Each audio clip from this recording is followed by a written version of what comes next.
इस वीडियो को लाइक करें, हमारे चैनल को सब्सक्राइब कर बेल आइकन ज़रूर प्रेस करें न्यू नोटिफिकेशन सबसे पहले पाने के लिए। मित्रों, दिग्विजय देश की आवाज़ में आपका बहुत बहुत स्वागत है।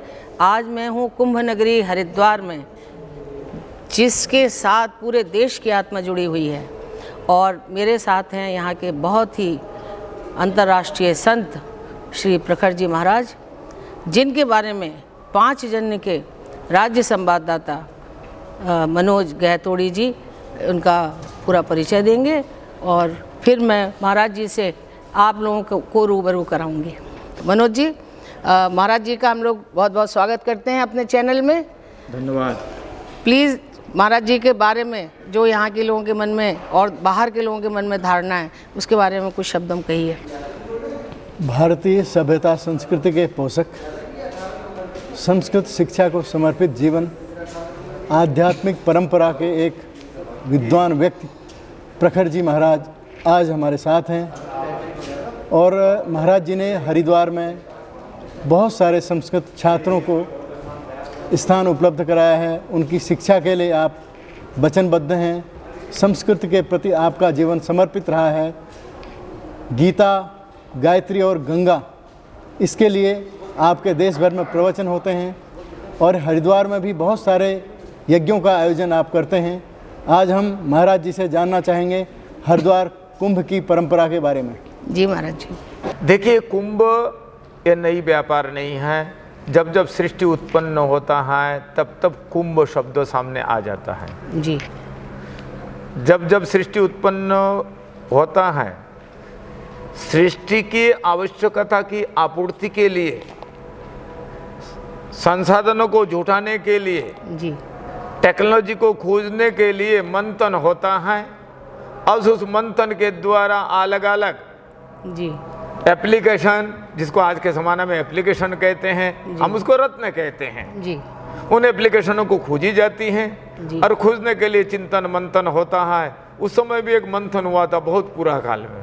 मंथन होने का वो बहुत सारे रत्न निकालनी थी। उस समय अमृत तत्व, जीवनी शक्ति को निकालने के लिए जब मंथन हुआ, जीवनी शक्ति निकला, उसके बाद भी बहुत सारे कुछ निकालना था। जी। तो उस अमृत को लेकर के देवता और दैत्य में आपस में हो गया झगड़ा। जी। हम लेंगे, हम लेंगे, हम लेंगे। जी। तो बंटवारा सही नहीं हो पा रहा था, तो भगवान ने मोहिनी रूप धारण किया। धारण करके क्या किया, सामने प्रकट हो गए। उनके मोहिनी रूप को देख करके वो देवता और दैत्य दोनों ही प्रसन्न हो गए। अरे तो बड़ी सुंदर है, ये बड़ी व्यक्तित्व के धनी है, हमारे समाधान ये कर सकती है। तो दोनों देवता और दैत्य उनके सामने आया हाथ जोड़ करके। मोहिनी भगवान ने कहा, अब क्या चाहते हो? बोले हमारा समस्या का समाधान करो। बोले क्या समस्या? बोले मेरी झगड़ा हो रही है। बोले किस बात की? बोले बंटवारा को लेकर के। बोले किस बंटवारा? बोले अमृत के बंटवारा। बोले अरे अब तो तुम्हारे इस जो मंथन कार्य है, अभी तो बहुत कुछ चीज निकालना है। जब तक निकाल नहीं जावे तब तक हम इसको धरोहर के रूप में किसी के पास में रख दो।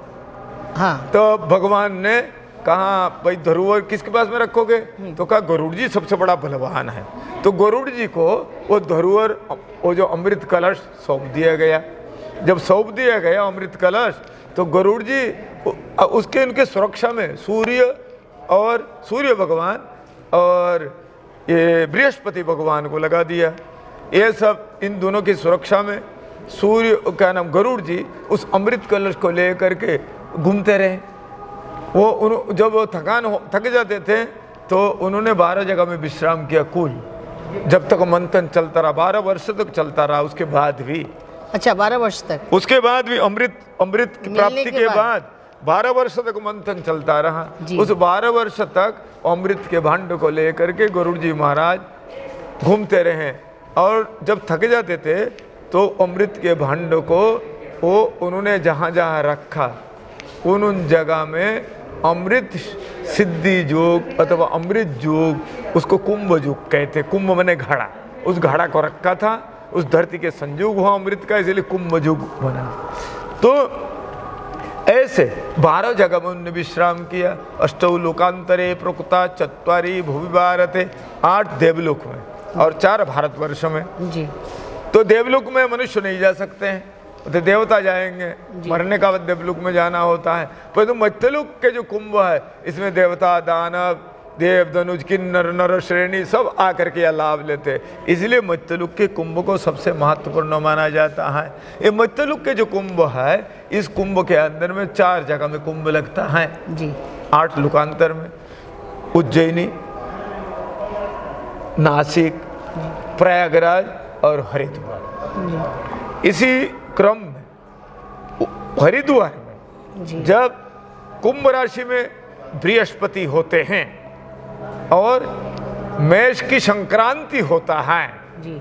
और चंद्रमा भी मेष राशि में होते हैं, वो जो संधि काल है, इमिग्रेशन काल, संक्रांति काल जी, उस संक्रांति काल को पर्व काल कहते हैं। इस वर्ष हरिद्वार में 3:50 में संक्रांति का योग है। उस संक्रांति के समय में मेष राशि में सूर्य होंगे और कुंभ राशि में बृहस्पति होंगे और चंद्रमा भी मेष राशि के अंदर में होंगे। इस तीनों का योग जब होता है, जो हमने बताया षड्त्वार, तब कुंभ पर्व मनाया जाता है। इस बार एक कुंभ पर्व 14 अप्रैल को आ रहा है, इसलिए एक कुंभ पर्व मना रहे हम लोग। इस कुंभ पर्व मनाने के लिए हम लोग भी आए और देवता भी आएंगे, आना चालू हो गए। वो काल जब आपने भीड़ देखा, काल उस भीड़ का कोई अनाप शनाप भीड़ लोग आ जाएंगे, कहाँ से पता नहीं चलेगा। जिस पर्व के लिए 12 साल तक देवता, दानव, सिद्ध, किन्नर, गंधर्व ये सब प्रतीक्षा करते हैं, वो सब प्रकट हो जाएंगे। ये सवेरे सवेरे बड़ी भीड़ दिखाई पड़ेगा आप लोग को। कोई एक्सीडेंट नहीं होगा, सरकार को घबराने नहीं चाहिए, कोरोना लेकर नहीं आएंगे। ये सब देवता लोग प्रकट हो जाएंगे कुंभ के लाभ लेने के लिए। अन्य कुंभ से भिन्न है। देखिए, कुंभ तो वही है, भिन्न इस दृष्टि से कह सकते हो कि कोरोना काल है, महामारी काल है। तो अच्छा हुआ ना, महामारी काल में सब बड़े भयभीत है। कुंभ का स्नान करके अमृत तत्व को प्राप्त करके और उस प्रकार के सामर्थ्य को प्राप्त करके इम्यूनिटी को प्राप्त कर लेंगे। गंगा मैया गूता लगाएंगे ना अमृत तत्व की तरीके से। हाँ, वो कहने के लिए परिभाषित करने के। हाँ, कुंभ का काल बहुत कम है और इसको अलग तरीके से मनाने का एक वो है कि इससे महामारी फैलेगी, इस तरह की बातें कुछ लोग। देखिए, बहुत गलत तरीका से यदि कहा जाए तभी गलत है। देखिए, कुंभ का जो पर्व काल जिस समय संक्रमण होता है, संक्रांति होता है 3:50, उसके 2 घटिका पहले और 2 घटिका बाद तक माना जाता है। और उसके बाद पुण्य काल होता है, पुण्य काल सूर्यो अस्त तक रहेगा। तो जो पर्व काल है, तो पर्व काल में जरूरी है कि हर की बेड़ी में नहाना। हमारे यहाँ स्नान करने के लिए अलग अलग जगह का विधान किया गया है। भाई कनकले, कुशावर्ते, ये नील धारा में, फिर सप्त स्रोत में, इन अलग अलग जगह में स्नान करने की व्यवस्था है। जरूरी है कि हमको जाकर हर की बेड़ी में ही गूता लगावे। हरिद्वार देखिए, मैं स्वयं आज प्रातःकाल 4 बजे सब लोगों को लेकर के और नीलधरा चंडी घाट में जाकर स्नान करेंगे, सबको कह दिया है। महाराज जी, 1 मिनट। हाँ। जो गृहस्थ हैं उनके लिए कुछ खास है या साधु संतों से उनका अलग है क्या? देखिए, एक बात आपको बताता हूँ, आपको क्लियर हो जाएगा जी। देखिए, दिवाली हर साल आ जाते हैं जी, होली भी हर साल आ जाते हैं जी हाँ, और नवरात्र भी हर साल में 4 बार आ जाते हैं जी। हर त्योहार आ जाते हैं बार, परंतु कुंभ का पर्व तो 12 साल में ही 1 बार आएगा। आज का रात बीत जाने का बाद वो पर्व 12 साल बाद ही मिलेगा। इसलिए जिस शास्त्र पर विश्वास करके हम नवरात्र मनाते, जिस शास्त्र पर विश्वास रख के हम होली दिवाली बनाते, उसी शास्त्र, उसी भगवान ने कहा है कुंभ पर्व को उससे ज़्यादा महत्वपूर्ण मान करके उसका लाभ लेनी चाहिए। उसमें जो विशेषता है, जब आप कुंभ का लाभ को लेओगे, उसके विशेषता से आप प्रभावित होकर के, और उसके विशेषता आपके अंदर में जब भरेगा, आपके अंदर में विशेष सद्गुण उत्पन्न होंगे, क्वालिटी का डेवलपमेंट होगा। आप इस लौकिक जगत में सभी कार्य में सफलता हासिल करने का बाद मृत्यु के बाद भी ठाकुर जी के धाम में जाओगे। इसीलिए कुंभ का ये विशेष महिमा है, इसलिए कुंभ का लाभ सबको लेनी चाहिए, गृहस्थ हो चाहे सन्यासी हो। क्या गृहस्थों को क्या सुख समृद्धि नहीं चाहिए? क्या गृहस्थों को विज्ञान नहीं चाहिए? क्या गृहस्थों को ठाकुर नहीं चाहिए? क्या गृहस्थों को मरना नहीं है? मरने का बाद भी किस जगह में जाना है? तो जहाँ जाऊँ, जैसे यहाँ सुख से रह रहे हैं, ऐसे मरने का बाद भी कुकर शुकर आदि जूनी में ना जाना पड़े, क्या शिव नाली के कीड़े ना बनना पड़े, हम एक मनुष्य जन्मो दोबारा ले अथवा देवत्व को प्राप्त करे। इस भावना के साथ हम यदि कुंभ मेला के इस लाभ को लेंगे, निश्चित रूप से मेरे जीवन मंगलमय बन जाएगा और गृहस्थ का जीवन मंगलमय बन जाएगा।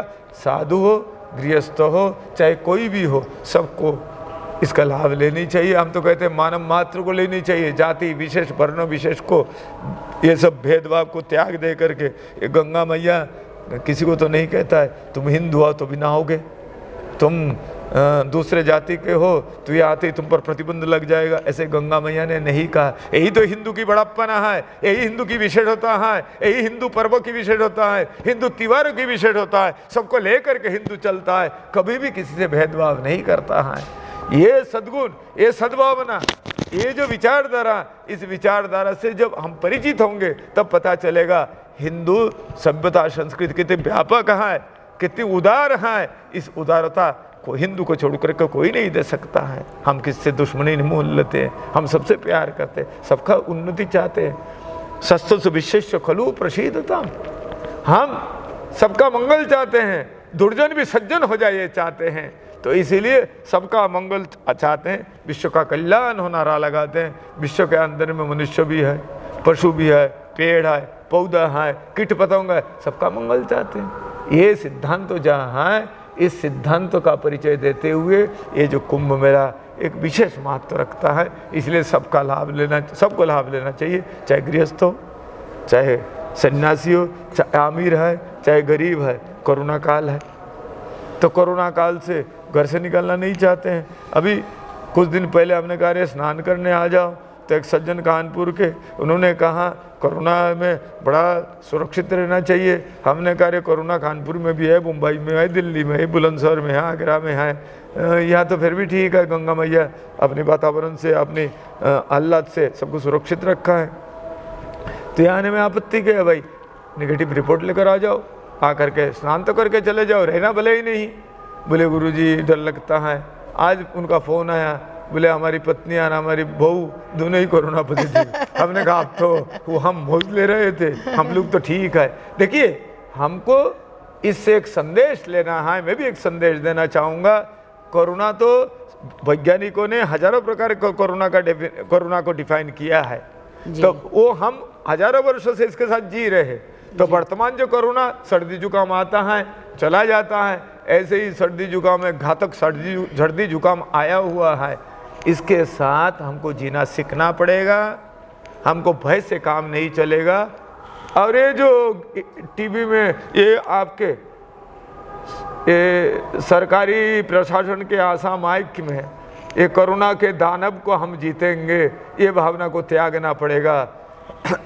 कोरोना महामारी है।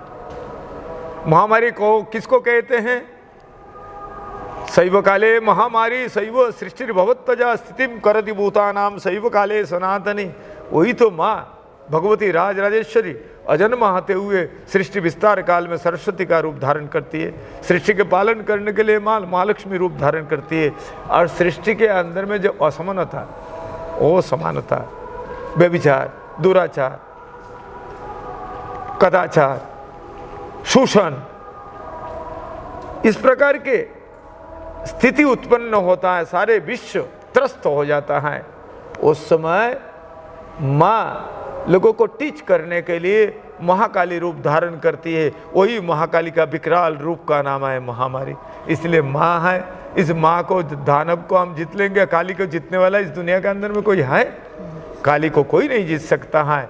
उनसे शरणागति प्राप्त करके, उनके शरण में जा करके, माँ नतमस्तक हूँ, आप गलतियाँ मेरे से हुई, हम लोगों ने अपराध किया है, हम अब सदाचार से जिएंगे। इस भावना के साथ हम नतमस्तक को, कोरोना को जितना नहीं, महाकाली को जितना नहीं, महाकाली को जितना नहीं, हम महाकाली के शरणागत होकर के जिनका उनके चार चरण में समर्पित होंगे तो माँ प्रसन्न होकर के सब कुछ ठीक कर देगी, हम सब ठीक हो जाएंगे। इसीलिए कोरोना काल का ये जो भय है, ये भय है, ये भय नहीं है, ये माँ से कोई डरता है तो माँ है, माँ है, हमको टीच करने के लिए प्रकट हुई है। महाराज जी एक चीज़ और बताइए कि जो लोग कल नहीं स्नान कर पा रहे हैं, हाँ। उनके लिए और कौन सा अच्छा अवसर है कि जब वो इस अवसर का लाभ ले सकते हैं? देखिए, ऐसे काल जो 12 तारीख को स्नान हुआ है, शाही स्नान जी लाखों लोग थे जी, एक पॉजिटिव रिपोर्ट गया है समाज के अंदर में, नहीं यहाँ आने में कोई आपत्ति नहीं, सरकार किसी को रोक नहीं रहा है, इतना ही कह रहा है एक नेगेटिव रिपोर्ट लेकर आ जाओ। सरकार ने वहाँ बस लगा दिया, हम वहाँ से बस ट्रांसपोर्ट कर रही है, सारे सुविधा तो सरकार ने दे रखा है, फिर आप क्यों डर के मारे नहीं आ रहे हो भाई? हम तो कहते हैं सारे हिंदुस्तान आवे, सरकार व्यवस्था कर रखा है, वहाँ से आपको ट्रांसपोर्ट कर रहा है। अब हर की मेड़ी में भीड़ ज़्यादा है तो इन जहाँ जहाँ घाट शास्त्र ने व्यवस्था दिया है, इन जगह में स्नान, कुंभ का स्नान। कौन सी तारीख को आ सकते हैं वो?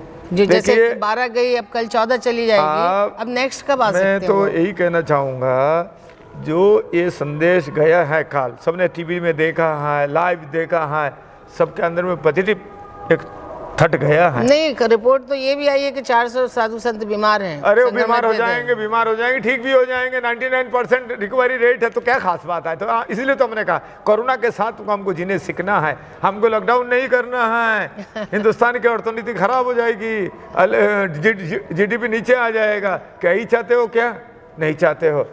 कितने कष्ट पाए एक वर्ष लोग, फिर दोबारा एक कष्ट का सामना ना करना पड़े हिंदुस्तान के लोगों को। इस लॉकडाउन नहीं लगाना है, हमको कोरोना के साथ जीना सीखना है। देखिए, हम नहीं आ पाएंगे तो इसके बीच में जो मेष राशि में सूर्य होते हैं, जब तक होते हैं तब तक कुंभ पर्व, कुंभ का पुण्य काल बनाया जाता है। मेष राशि में काल प्रवेश करेंगे सूर्य, 1 महीना तक रहेगा, अगले 14 मई तक आप आकर के लाभ ले सकते हैं। और 27 तारीख तो फिर पर्व काल आ रहा है, पूर्णमासी, उस दिन आकर सब स्नान कर सकते।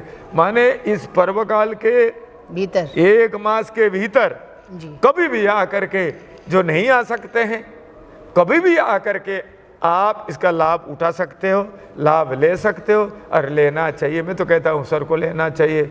मृत्यु एक दिन सुनिश्चित है, मरना तो है ही है, फिर पुण्य का लाभ लेकर के क्यों नहीं मरे, क सामर्थ्य का प्राप्त करके क्यों नहीं मरे। हमारे धर्मशास्त्र का लिखते हैं, यदि तुम कुंभ का स्नान करोगे लौकिक जगत में तुम्हारी सामर्थ्य बढ़ेगी और मृत्यु के बाद तुम उस अधिकार को प्राप्त कर लोगे, मोक्ष को प्राप्त कर लोगे। जब शास्त्र बार बार कह रहा है, भगवान कह रहे हैं, तो उन बात को मान करके क्यों नहीं हम जा करके उसका कुंभ का लाभ ले हम बिल्कुल लेंगे, लेना चाहिए और उसका लाभ अवश्य लेना चाहिए। सबको आना चाहिए, हिंदुस्तान भर के लोगों को आना चाहिए।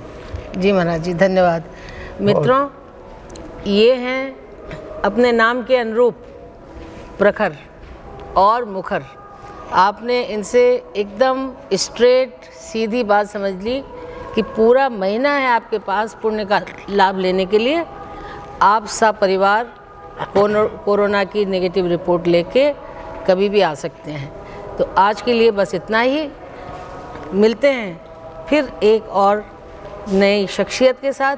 तब तक के लिए कैमरामैन सुनील गौतम के साथ मधु श्रीवास्तव का नमस्कार। महाराज जी नमस्कार। धन्यवाद आप लोग को। हमारे संदेश अब लोगों ने समाज के सामने पहुंचाने का प्रयास किया, शायद इससे समाज को दिशा मिलेगा और समाज की दशा बदलेगी। इससे समाज के लोग इस कुंभ मेला का लाभ को अनायास ले सकते हैं।